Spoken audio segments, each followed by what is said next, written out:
त्याबद्दल काँग्रेस समितीचा कोणती विवेचन करतील आणि शेतीला काय मदत मिळाली पाहिजे, आज सरकारचे पॅकेज काय आहे, त्याबद्दल आम्ही संभाजीनगरच्या 8 जिल्ह्याचा ज्याला मोठा कार्यक्रम संभाजीनगर आयुक्त कार्यालयावर आपण ठेवलेला आहे. त्या दृष्टीनं भाषेत उपस्थित राज्याचे सेक्रेटरी अजित नवले एक संयुक्त किसान मोर्चा दिल्लीमध्ये आहे, जिथे 3 कायदे झाले होते, मोदी सरकारचे वापस घ्यावे लागले. या संयुक्त किसान मोर्चाच्या सेंट्रल कमिटीमध्ये सुद्धा आणि महाराष्ट्रामध्ये विदर्भामध्ये सगळा दौरा झाला. किसान मोर्चाचे नेते तिकेट डॉक्टर अशोक ढवळे हे सुद्धा आले होते. तर विदर्भाचा सगळा दौरा कंप्लीट किंवा मराठवाडा दौरा आज कंप्लीट झालेला आहे. ज्याला मोठा मोर्चा आहे. मी अजित तोले यांना विनंती करतो की संपूर्ण विवेचन आपण बसून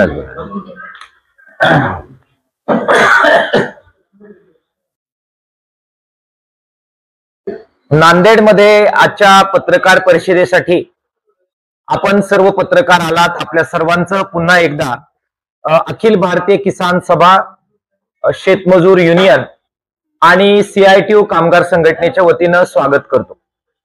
आपल्या सगळ्यांना माहिती आहे की महाराष्ट्रभर प्रचंड पाऊस सुरू आहे. या पावसामध्ये शेतकऱ्यांच्या शेतीचं विशेषतः कापूस आणि सोयाबीन त्याचबरोबर तूर आणि इतर पिकांचं प्रचंड नुकसान झालेलं आहे. काहीही उत्पादन त्याच्यातून शेतकऱ्यांच्या हातात येणार नाही अशी दुर्दैवी परिस्थिती संबंध महाराष्ट्रभर निर्माण झालेली आहे. दुसऱ्या बाजूला या सगळ्या पिकांच्या बरोबर जमीन खरवडून गेल्यामुळे जो सुपीक थर आहे मातीचा तो सुद्धा नदीच्या ओढ्यांच्या सगळ्या प्रवाह पाण्या शेतामध्ये घुसल्यानंतर तो वाहून गेलेला आहे. त्याच्यामुळे जमिनीचं सुद्धा मोठं नुकसान झालेलं आहे. जनावरं वाहून गेलेली आहेत, घरांमध्ये पाणी शिरलेलं आहे, गोठ्यांमध्ये पाणी शिरलेलं आहे आणि आता काहीच उत्पादन शेतीमधून निघणार नाही. उत्पन्न संपूर्णपणाने बुडालं. या नैराश्यामध्ये शेतकरी गेलेला आहे.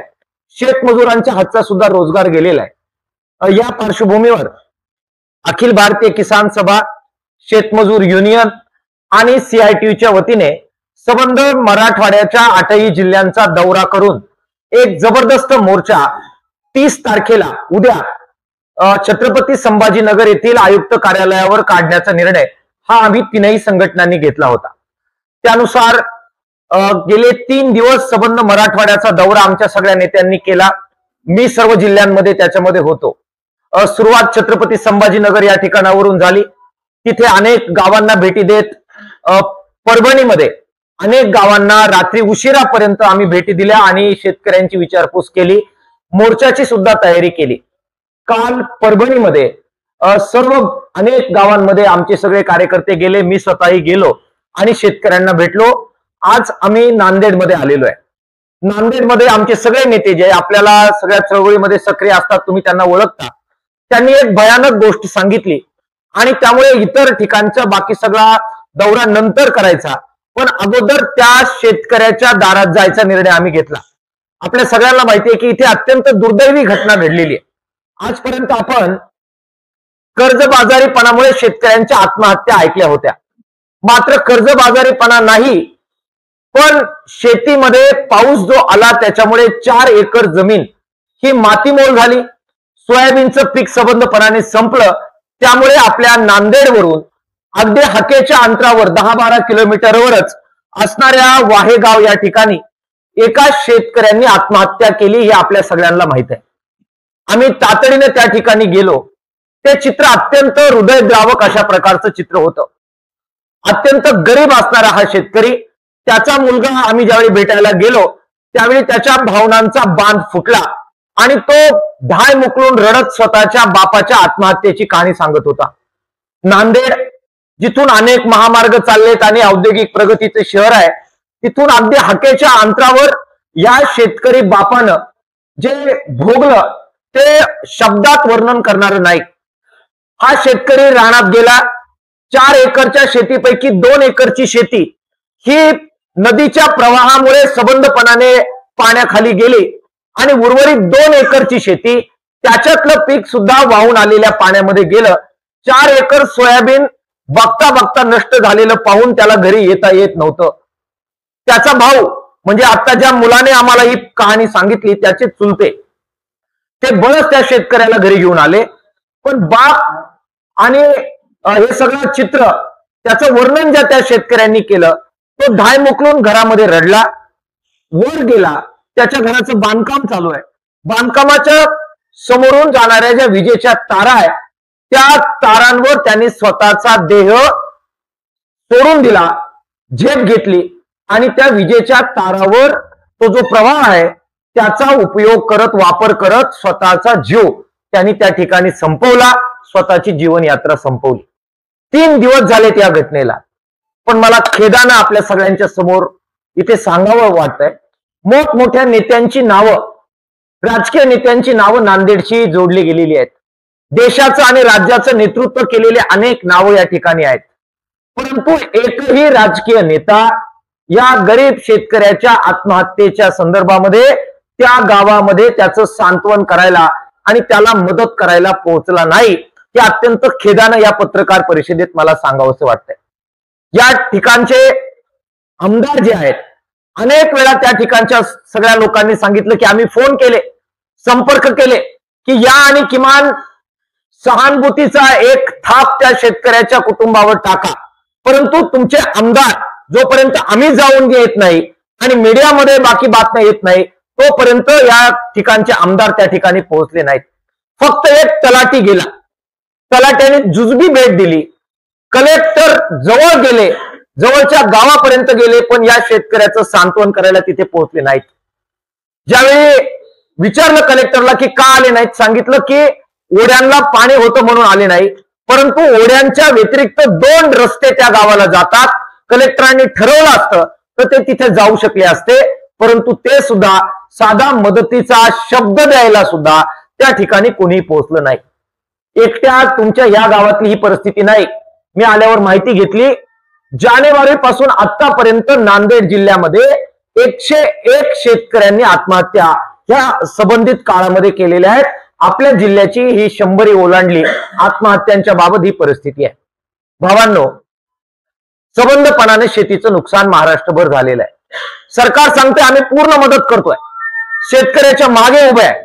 मला सवाल विचारायचा आहे की तुम्ही जर शेतकऱ्याच्या मागे उभे आहे तर आत्महत्या करणाऱ्या पंडित वामन सोनटक्केच्या कुटुंबाच्या मागे उभं राहायला या सरकारच्या प्रतिनिधींना कोणी रोखलं होतं? ही तुमची सहनशीलता आहे का? ही तुमची शेतकऱ्यांच्या प्रति बांधिलकी आहे का? हा सवाल मला राज्य सरकारला, देवेंद्र फडणवीस साहेबांना, अजित पवार साहेबांना, एकनाथ शिंदे साहेबांना आणि त्यांचं प्रतिनिधित्व करणाऱ्या या ठिकाणच्या त्यांच्या राजकीय पक्षांच्या लोकप्रतिनिधींना उपस्थित करायचा आहे. काय सांगतंय सरकार? ते म्हणते आम्ही भरघोस मदत शेतकऱ्यांना करतोय. देवेंद्र फडणवीस ऑन कॅमेरा मीडियाला म्हणाले की आम्ही अगोदर मदत दिली आणि मग पाहणी करायला गेलो. हे वास्तव आहे का हो? मदत खरोखर दिली आणि मग ते पाहणी करायला आलेत का? मग तसं असेल तर या पंडित वामन सोनटक्केच्या दारावर आजपर्यंत तुमचे अधिकारी का पोहोचले नाहीत मदत घेऊन? साधा मदतीचा शब्द घेऊन का पोहोचले नाहीत? केवळ पंडित सोनटक्केच्या बाबत नाही, आम्ही सगळा मराठवाडा पिंजून काढतोय. या सरकारची छदांभर मदत सुद्धा कोणत्याही शेतकऱ्याला पोहोचलेली नाही. ते जे सांगतायत आम्ही 31,64,000 शेतकऱ्यांना 2,215 कोटी रुपये मदत दिली. खोटं बोलण्याच्या परिसीमा आहेत. राज्य सरकारच्या सर्वोच्च पदावर बसलेल्या मुख्यमंत्र्यांनी तरी खरं बोललं पाहिजे, ती अपेक्षा आम्ही त्यांच्याकडून बाळगून आहोत. ते म्हणतात 31,64,000 शेतकऱ्यांना 2,215 कोटी दिले. हे कधीची मदत आहे? हे यावेळी झालेल्या आपत्तीची मदतच नाही. मागे 2 महिन्यामध्ये जी आपत्ती आली, जो पाऊस पडला, ज्याचे पंचनामे झाले, त्या 2 महिन्याची ही मदत आहे. मुख्यमंत्री सांगतायत आम्ही मदत दिली आणि मग पंचनाम्याला गेलो. दादांचं खोटं बोलण्याचं काम हे राज्याचे जर प्रमुख करत असतील तर आज आम्ही कुणाकडे मदत मागायची हा प्रश्न महाराष्ट्रातल्या शेतकरी शेतमजुरांच्या समोर उपस्थित झालेला आहे. ते म्हणतायत भरघोस मदत दिली. आपण याचा भागाकार केला 31,64,000 भागिले 2,215 तर एका शेतकऱ्याच्या वाटाला येतात 6,000 रुपये, 7,000 रुपये. एकदा 7,000 रुपये मिळाले की शासनादेश सांगतो नंतर तुमची जगबुडी जरी झाली तरी एकदा ज्या शेतकऱ्याला मदत मिळाली त्याला शासन आदेश बदलल्याशिवाय परत मदत मिळणार नाही. म्हणजे 7,000 रुपयावर बोरवणं या 31,64,000 शेतकऱ्यांची या सरकारने केलेली आहे. त्या व्यतिरिक्त किती शेतकरी आज वंचित आहे त्याच्याबाबत ते म्हणतायत आम्ही एनडीआरएफच्या निकषानुसार मदत करणार. एनडीआरएफचा निकष काय सांगतो? एका हेक्टरला कोरडवाहू शेतीला एनडीआरएफच्या निकषानुसार 8,500 रुपयाची मदत मिळणार आहे. 1 हेक्टर म्हणजे 100 गुंठे, म्हणजे एका गुंठ्याला 85 रुपयाची भरघोस मदत सरकार द्यायला निघालंय. एका राईस प्लेटचा खर्च सुद्धा 85 रुपयापेक्षा जास्त आहे. सोयाबीन आहे, कापूस आहे, बियाणं आहे, खत आहे, औषध आहे, कर्ज काढलेलं आहे, सगळं मातीत गेलेलं आहे. भरपाई गुंठ्याला 85 रुपये, ही भरपाई भरघोस मदत आहे. या सगळ्याच्या विरोधामध्ये उद्या आम्ही मोर्चा काढतोय. सबंध भाग पिंजून आम्ही काढलेला आहे. मला खात्री आहे की हजारो शेतकरी येतील, शेतमजूर येतील. आमच्या मागण्या काय आहेत ते सांगून मी माझं निवेदन संपवणार आहे. आम्ही मागणी करतोय की प्रति हेक्टरी शेतकऱ्याला 50,000 रुपयाची मदत ही तातडीनं दिली पाहिजे.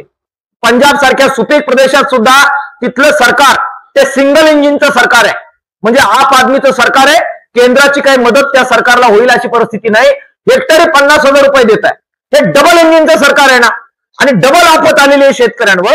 त्यामुळे डबल इंजिनच्या सरकारला जर शरम वाटत असेल, काही लाज असेल, तर त्यांनी दिलेला शब्द पाळावा. एकरी 50,000 रुपयाची मदत ही शेतकऱ्यांना केली पाहिजे. नंबर 1. नंबर 2, शेतमजुरांचा रोजगार संपुष्टात आलेला आहे. काय काढणार ते सोयाबीन? आता राहिलं नाही. कापूस शेतीला रोजगार राहिलेला नाही, आणि म्हणून शेतमजुराला 25,000 रुपयाची मदत हे आपत्ती जोपर्यंत आहे ते प्रति महिना हे सरकारने तातडीने केली पाहिजे. ही नंबर 2 ची आमची मागणी आहे. नंबर 3, हेच ते सरकार होतं जे सांगत होतं मतं काढून घेण्यासाठी आम्ही आल्यानंतर संपूर्ण कर्जमाफी करू. आज अजित पवार साहेब सांगतायत सरकारची ऐपत नाही. तुमची ऐपत नाही हे मत मागण्याच्या वेळी आश्वासन ज्यावेळी दिले त्यावेळी तुम्हाला माहित नव्हतं का? देवेंद्र फडणवीस साहेब सांगतायत देणार आहोत, योग्य वेळी देणार आहोत. योग्य वेळ कधी? निवडणुकीची योग्य वेळ, ज्यावेळी शेतकरी आत्महत्या करताय, संबंध पिकांचं नुकसान झालेलं आहे, ती खरी योग्य वेळ आहे. आणि म्हणून शेतकऱ्याची संपूर्ण कर्जमाफी, नियमित आणि अनियमित सर्व कर्जदारांची कर्जमाफी या सरकारने केली पाहिजे. ही आमची याच्यामध्ये मागणी आहे. शेतमजुरांनी बचत गटाची कर्ज काढलेली आहेत, महिलांनी मायक्रो फायनान्सची कर्ज काढलेली आहेत. ही सगळी फेडणं आता शक्य नाहीये. याच्या सहित कर्जमाफी या शेतकरी शेतमजुरांची केली पाहिजे. ही आमची मागणी आहे. शेवटची एक मागणी, तशा 10 आहेत पण आपल्याला मर्यादा आहे. शेवटची एक मागणी म्हणजे या सरकारनं लाडली बहीण योजनेसाठी शेतकऱ्यांचे पैसे वळवले, आणि त्याचा परिणाम म्हणून प्रीमियमची रक्कम कमी करण्याच्या नादामध्ये पीक विम्याचं वाटोळं या सरकारच्या नादानपणामुळे झालं. आणि त्याच्यामुळे जे 5 ट्रिगर होते त्यापैकी 4 ट्रिगर, 4 वेगवेगळ्या प्रकारचे कव्हर हे प्रीमियमची रक्कम कमी करण्यासाठी या सरकारनं काढून टाकले.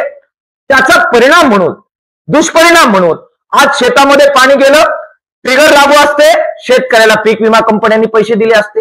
आमच्या पाऊस साचला, सोयाबीन आणि कापूस बर्बाद झाला, पिकाची नुकसान भरपाई झाली, म्हणून मध्य हंगामामध्ये ट्रिगर लागू असता तर आम्हाला तातडीनं अग्रिमची रक्कम मिळाली असती. सरकारचं पाप आहे, त्याच्यामुळे पीक विम्यापासून शेतकरी आता वंचित राहतोय. भरपाई त्यांनी करावी, हे ट्रिगर पुन्हा लागू करावेत. त्यांचे 500 कोटी प्रीमियमचे वाचवण्यासाठी शेतकऱ्याचं 5,000 कोटीचं नुकसान या सरकारच्या नादानपणामुळे आणि निवडणूक केंद्रीय योजनांना पैसा वळवण्यासाठी झालेला आहे, त्याची भरपाई सरकारने केली पाहिजे. 10 वेगवेगळ्या अशा प्रकारच्या मागण्या, विद्यार्थ्यांची फी माफी, बाकी मागण्या या आम्ही करतोय. उद्या प्रचंड ताकदीने आम्ही मोर्चा काढतोय. तुमचे आभार मानल्याशिवाय मी पत्रकार परिषद संपू शकणार नाही. अधिकारी पोहोचले नाहीत, मंत्री पोहोचले नाहीत, मी म्हणणारे निवडणूक इच्छुक लोक पोहोचले नाहीत. मला अभिमान आहे, शेतीशी इमान राखणारे पत्रकार सर्वात अगोदर शेतकऱ्याच्या बांधावर पोहोचले. वर्तमानपत्रातले आमचे प्रिंट मीडियाचे पत्रकार, आमच्या वृत्तवाहिन्यांचे पत्रकार, शेतकऱ्याशी इमान राखणारे आमचे पत्रकार पोहोचले. शेतकऱ्याचं दुःख त्यांनी वेशीवर टांगलं आणि त्याच्यामुळे काही प्रमाणामध्ये शेतकऱ्याला न्याय मिळेल, शेतमजुराला न्याय मिळेल अशी परिस्थिती निर्माण झाली. आज आम्ही गेलो आणि तिथूनच आम्ही काही बाईट केले. मला अभिमान आहे त्या शेतीशी इमान राखणाऱ्या पत्रकारांचा. आम्ही इथे येण्याच्या आत महाराष्ट्रभर या पंडित वामन सोनटक्के नावाच्या शेतकऱ्याची व्यथा ही महाराष्ट्रभर पत्रकारांनी पोहोचवली. याला म्हणतात मातीशी इमान असणारी पत्रकारिता. ज्यांनी ज्यांनी शेतकरी बाप आणि शेतकरी आई आणि शेतमजूर आई बापाच्या मागे उभं राहण्याचं काम तुम्ही सर्वांनी केलं, तुम्हाला मी शेतकरी समुदायाच्या आणि शेतमजूर समुदायाच्या वतीनं धन्यवाद देतो. आपली सगळ्यांची जबाबदारी आहे. दुर्दैवानं शेतकरी शेतमजुरांचे प्रश्न डायव्हर्ट करण्याचं पाप काही प्रवृत्ती करतायत. मी तुमच्या शहरात सुद्धा आता लव किसान किंवा लव शेतकरी ही म्हणण्याची ज्यावेळी वेळ आहे त्यावेळी काही बॅनर काही शक्तीकडून लावलेले पाहिले. कोणी लव मोहम्मद म्हणतंय, त्याला काउंटर करण्यासाठी आता कोणी लव महादेव म्हणतंय आणि शेतीचा प्रश्न परत एकदा धर्म आणि जातीवर घेऊन जाण्याचे प्रयत्न करण्याचा प्रयत्न होतोय. मी आपल्याला विनंती करतो, आज शेतकरी एकजूट, शेतमजूर एकजूट करत त्या गरिबाचे मातीचे प्रश्न कसे केंद्रस्थानी येतील. मला माहिती आहे की जातीची वादळ आली आहेत आणि जातीच्या मोर्चांना जातीच्या नेत्यांची आता भरघोस चलती आहे, पण तो सुद्धा एक काव्याचा प्रकार आहे. जातीवर लढाई न्यायची आणि मातीची लढाई ही तुमच्या सगळ्या चर्चा विश्वातून गायब करायची. कारण मातीवर जर चर्चा झाली तर राज्यकर्ते हे धोक्यात सापडतात, त्यांचा बुरखा फाटला जातो. हे प्रयत्न काही लोकांकडून चालू आहे. मला तुम्हाला विनंती करायची आहे आणि सलाम सुद्धा करायचा आहे की तुम्ही ते प्रयत्न करताय. जाती आणि धर्माच्या पलीकडे मातीच्या लढाईला न्याय देण्याचं काम तुम्ही सगळ्यांनी करावं. ते तुम्ही काही प्रमाणात करताय. आम्ही सुद्धा जीव काढतोय कारण त्या शेतकरी शेतमजुराच्या आईबापाशी आपलं इमान आहे आणि म्हणून पंडित वामन सोनटक्के सारख्या शेतकऱ्यावर आणखी इतर सगळ्या शेतकऱ्यांवर अशी वेळ येऊन द्यायची नाही. यासाठी तुमचं सहकार्य हवंय. तुम्ही ते करताय त्याबद्दल तुमचं धन्यवाद व्यक्त करतो. उद्याच्या मोर्चाचं आव्हान आपल्या सगळ्यांच्या वतीनं राज्यभर जावं यासाठी आपल्याला प्रार्थना करतो. गावागावातले शेतकरी साधनं देत आहेत, कॉन्ट्रीब्युशन काढून पेट्रोल पाण्याची व्यवस्था करतायत. मला खात्री आहे की संकट आहे. शेतकरी आज आहे ते सोयाबीन आणि कापूस वेचून कसं घरात आणता येईल यासाठी गुंतलेला आहे, परंतु दुसऱ्या बाजूला मदतीची सुद्धा त्याला गरज आहे. त्यामुळे हजारोच्या संख्येने शेतकरी येतील. मला खात्री आहे की उद्या सरकारचं लक्ष वेधून घेण्या इतकी ताकद नक्की आम्ही जोडू. आमचे राष्ट्रीय नेते डॉक्टर अशोक ढवळे हे स्वतः दिल्लीवरून त्या मोर्चासाठी येत आहेत. आमच्या CITUचे नेते doctor DL Karad, MH Shaikh त्या मोर्चाच्या नेतृत्वासाठी येत आहेत. आमचे शेतमजूर युनियनचे मारुती खंदारे आणि नथू साळवे हे नेते येत आहेत आणि अर्थातच कॉम्रेड विजय गाभणे असतील, आमचे शंकरराव आहेत, आमचे अर्जुनराव आहेत, आम्ही सगळे लोक, आमच्या उज्ज्वलाताई आहेत, आम्ही सगळे असणार आहोत. तुमच्या सगळ्यांची साथ असली तर उद्या एक जबरदस्त मोर्चा होईल. जिल्ह्यामध्ये एवढी मोठी अशी परिस्थिती आहे महाराष्ट्रामध्ये आतापर्यंत मुख्यमंत्री किंवा उपमुख्यमंत्री आलेले याच्याबद्दल काय वाटतं? तुमच्या नांदेड शहराचं प्रतिनिधित्व करणारे लोकप्रतिनिधी सुद्धा पंडित सोनटक्के पर्यंत पोहोचले नाहीत. त्यामुळे मंत्र्यांनी येणं लांब. प्रचंड दुरावस्था आहे, निर्डावलेपणा आहे. आम्ही जाती आणि धर्मामध्ये भांडण लावू, जाती जातीचे नवे नवे नेते उभे करू, एकमेकाला भांडायला लावू, मीडियाचा सगळा फोकस त्याच्याकडे नेऊ, मग आपलं निवडणूक आणि बाकी सगळं करायला आम्ही व्यवस्थितपणाने ते करू शकू. याच्या प्रयोगाची ताकद त्यांच्या मागे आहे आणि म्हणून गरीब शेतकरी शेतमजुराकडे जाण्याची त्यांना गरज वाटत नाहीये. हे दुर्दैव आहे. मीडियाचा कंटिन्यू फोकस तुम्ही म्हटलं की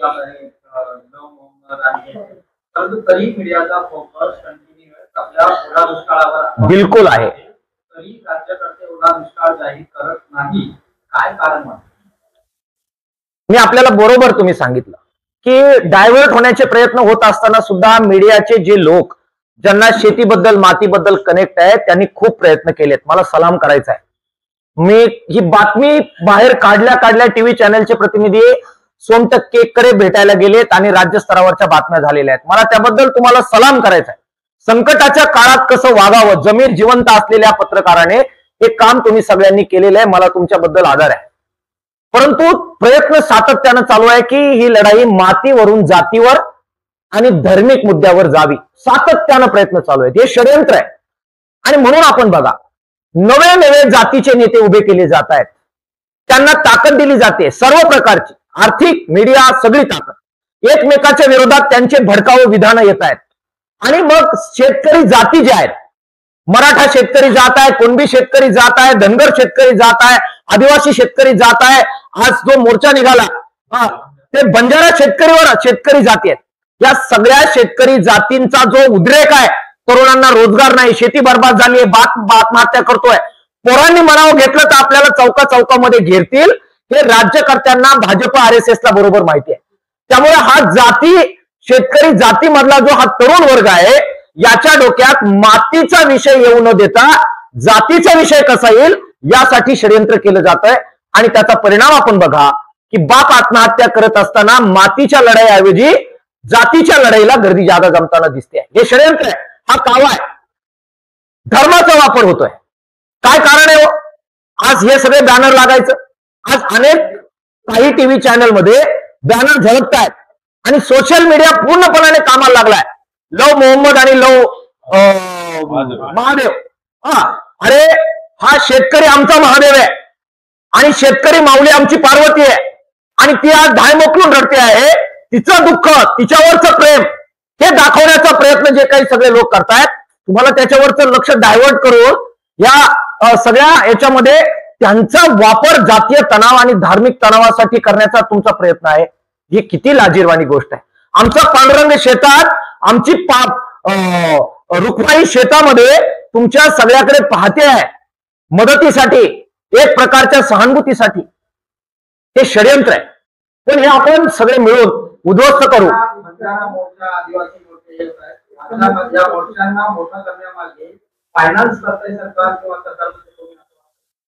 हे बघा, हे जे सगळे तरुण आहेत त्यांचा रोजगार गेलेला आहे आणि शेतीची प्रतिष्ठा संपलेली आहे. अशी परिस्थिती आहे की शेतकरी तरुणांची लग्न होणार नाही अशी वाईट अवस्थेमध्ये आज शेतकरी जातीमधले जे सगळ्या शेतकरी जाती आहेत त्यातले तरुण पोहोचलेले आहेत, विपन्न अवस्थेमध्ये आहे. ती एक मोठी दगदग ते ज्वालामुखी आहेत. मराठा समाजातले तरुण, कुणबी समाजातले तरुण, ओबीसी समाजातले तरुण, बंजारा समाजातले तरुण, धनगर समाजातले तरुण, आदिवासी समाजातले तरुण, शेती बर्बाद झाल्यामुळे त्यांच्या डोक्यामध्ये प्रचंड ज्वालामुखी आहे. आणि मग या ज्वालामुखीच्या ज्या ज्वाला आहेत त्या ज्वाला योग्य ठिकाणी जर भडकल्या, शेतीच्या प्रश्नावर भडकल्या, तर आपलं राजकारण उघडं पडेल, आपला पडदा फाश होईल हे राज्यकर्त्यांना बरोबर माहिती आहे. आणि म्हणून शेतीच्या प्रश्नांना डायव्हर्ट करण्यासाठी या वेगवेगळे मुद्दे पुढे आणले जात आहेत. हा आमचं म्हणणं आहे, हा आमचा आरोप आहे आणि तो भर चौकात आम्ही करतो आहोत. हे षडयंत्र RSS BJPचं आहे आणि त्याला सगळ्या शेतकरी जातींमधले तरुण दुर्दैवानं बळी पडताना आपल्याला दिसत आहेत. या सगळ्या रिझर्वेशनचं काय करायचं ते बसून ठरवता येईल. 50% अट ओलांडली की या सगळ्या जातींना आपल्याला मदत करता येऊ शकते. आम्ही मागणी करतोय की एक बार हो जाने दो जनगणना. एकदा करू द्या. ओबीसी जातींमधली लोकसंख्या किती आहे, बंजारा जातीतली लोकसंख्या किती आहे, मराठा जातीतली लोकसंख्या किती आहे, कुणबी जातीतली लोकसंख्या किती आहे, हा निर्णय घेण्याची जी काही मुख्य सेंटर आहे ते सेंटर दिल्लीत आहे. केंद्र सरकारने जनगणना केली पाहिजे आणि केंद्र सरकारने कायदा करून असू द्या ना न्यायालयाच्या कंडिशन्स, पण न्यायालयापेक्षा संसद ही सुप्रीम आहे. मग सुप्रीम असणाऱ्या संसदेने निर्णय घ्यावा, 50%ची अट ओलांडावी. ज्याला ज्याला गरज आहे, ज्याला ज्याला आवश्यकता आहे त्या सगळ्याचं व्यवस्थित चिन्हांकन केलं जावं जातीय जनगणनेच्या आधारे. आणि रिझर्वेशन हा काही, जबाबदारीने बोलतो, हा काही गरिबी निर्मूलनाचा कार्यक्रम नाही. सामाजिक मागासलेपण हे त्याच्या मागे मुख्य केंद्र आहे.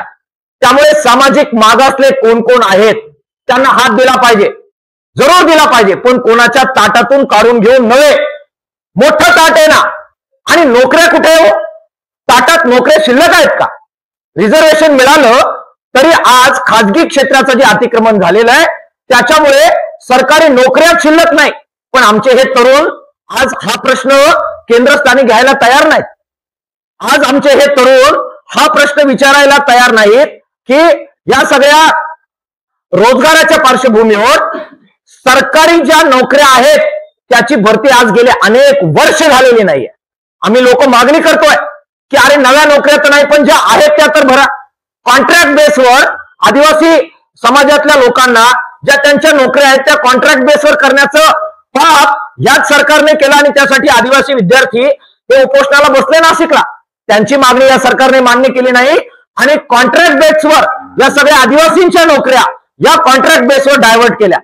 आम्हाला आदिवासींचा दर्जा द्या एकीकडे मागणी होत असताना आदिवासींच्या ज्या सरकारी नोकऱ्या आहेत त्या सरकार कॉन्ट्रॅक्ट बेसवर भरतंय ना, ते लढे कोणी करायचे. त्यामुळे जातीची लढाई सुद्धा आपल्याला सजगपणाने वैचारिकपणाने करावी लागणार आहे. आणि बरोबर आहे, बंजारा समाजामध्ये दारिद्र्य वाढतंय, बंजारा समाजामध्ये बेरोजगारी वाढते, आदिवासी समाजामध्ये पण दारिद्र्य वाढते, बेरोजगारी वाढते, मराठा समाजात दारिद्र्य वाढते, बेरोजगारी वाढते, ओबीसी समाजात दारिद्र्य वाढते, बेरोजगारी वाढते. या बेरोजगारीच्या मुळावर जोपर्यंत आपण आघात करणार नाही, ती कारणं शोधणार नाही, तोपर्यंत जे एक ताट आहे त्या ताटामधल्या वाट्यासाठी आपल्यामध्ये भांडणं लावले जातील, आपल्याला एकमेकाचे गचुंडे पकडायला लावले जाईल आणि खरे गुन्हेगार ते सुटतील. मी एकच मिनिट आपला घेतो. तुम्ही येण्यापूर्वी इथे शक्तीपीठचे लोक आले होते आणि आम्ही मागणी करतोय की अरे शेतकरी बापाचे सर्वे करायला जा. तिथे सर्वे करायला अधिकारी जायला तयार नाहीत. पण ओला दुष्काळ जाहीर करण्याची वेळ होती, सोयाबीनचे पंचनामे करायची वेळ होती, तेव्हा अधिकारी त्या तालुक्यांमध्ये नांदेडचा तालुका आणि शेजारचा अजून कळमनुरीचे शेतकरी आले होते.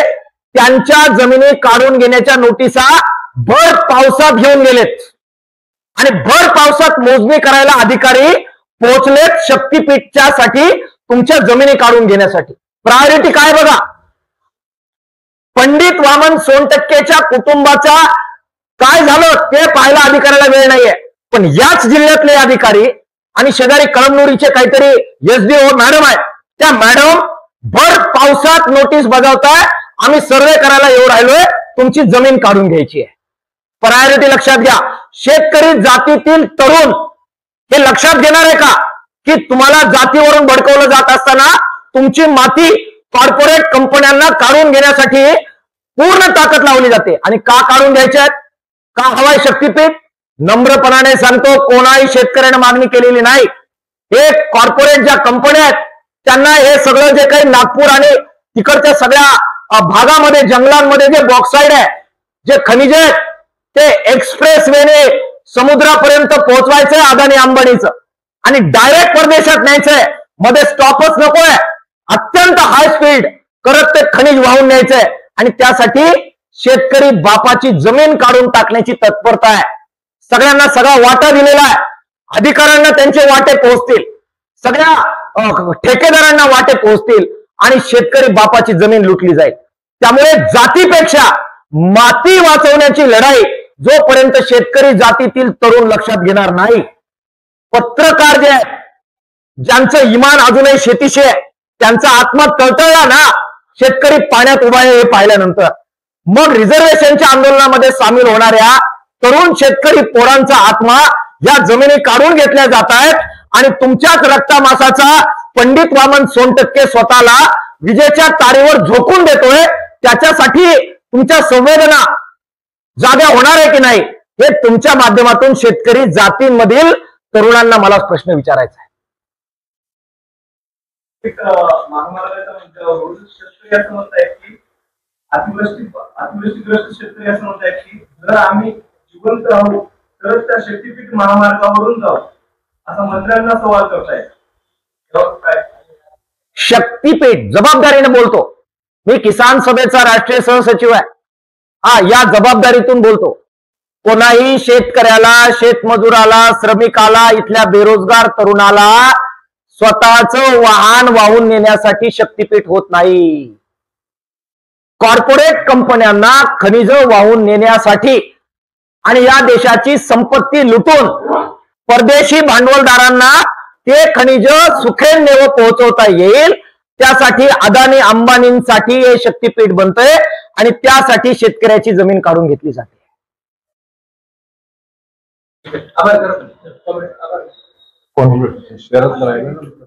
हा शहरातला जो मुद्दा आहे तो कॉम्रेड एका वाक्यामध्ये मांडते. आदरणीय पत्रकार, CITUच्या वतीनं आम्ही अतिवृष्टीच्या प्रश्नावर आंदोलन आतापर्यंत 46 केलेले आहेत आणि पत्रकार बांधवांनी आम्हाला खूप प्रसिद्धी दिली आणि नांदेड शहरामध्ये महाराष्ट्रातल्या अतिवृष्टीचा लाभ मिळालेला आहे. आता देखील आमचं महापालिकेसमोर साखळी उपोषण सुरू आहे. गेल्या वर्षीचे 2024चे काही पैसे रक्कम आहेत बाकी आहेत, त्यामध्ये 2115 लोकांची मंजुरी यादी तयार असून देखील त्यांना पैसे मिळालेले नाहीत आणि जे पंचनामा करण्यापासून राहिलेले आहेत अशा लोकांची यादी आम्ही कलेक्टर, SDM आणि तहसीलदार तसेच महानगरपालिकेकडे दिलेली आहे. 3,500 ते 4,000 लोकांची यादी आहे. त्या यादीमध्ये नावं टाकावीत ही मागणी आहे आणि ह्या सर्व लोकांना घेऊन आम्ही देखील उद्या centre of Indian trade union, all India Kisan Sabha आणि शेतमजूर युनियनच्या आंदोलनामध्ये औरंगाबादच्या छत्रपती संभाजीनगरच्या आंदोलनामध्ये सामील होणार आहोत. आमची विनंती आहे की आजच्या या बातमीपत्रामध्ये हा देखील मुद्दा आपण समाविष्ट करा. धन्यवाद. शंकर पटकन